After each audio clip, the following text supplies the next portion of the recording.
Masaya ang naging recording session ng mga komedyanteng singer at host na sina Jojo Alihar at Betong Sumaya para sa A Song of Praise to ASOP Music Festival Year 4 album. Ito ang balita ni Adjes Carion. Napatunayan ng dalawang komedyante na sina talk show host Jojo Alihar at gag show actor Betong Sumaya na hindi lamang sa pagpapatawa ang kanilang kayang gawin. Sa pamamagitan ng ASOP Grand Finals entry na Salamat Po Ama ni Dennis Rojas ng Bulacan at Ikaw na lang mag-drive ng buhay ko ni Roland Delfin ng Quezon City, ay naipakita rin nila ang kanilang galing sa pag-awit. Magagawa naming bahay parang walang tao. Salamat po Ama, muli kaming pamilya na.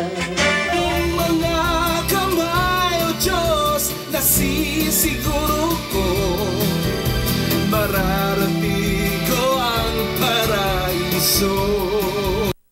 Natuwa agad ako kasi ano siya yung novelty siya, pero bihira kasi yung novelty song na na religious ang substance in nature. Yung iba agad ang tema niya, novelty, pero merong tama sa spirituality.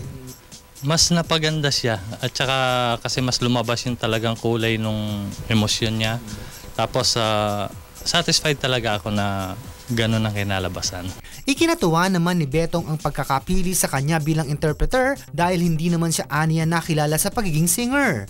Ipinagmalaki rin ng komedyante ang paghanga niya sa awit na naibigay sa kanya. Sobrang nakaka-inspire talaga yung kanta na yan. At feeling ko lahat ng tao na makakarinig dyan talagang mai-inspire din. Napakinggan ko po yung boses ni Betong, ay higit pa sa inaasahan ko po yung outcome po. Napakagaling niya at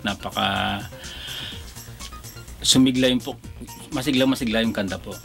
Ayon naman sa dalawang singer-comedian, siguradong mapapaindak sila sa kanilang live performance nito sa darating na Oktubre sa Mall of Asia Arena.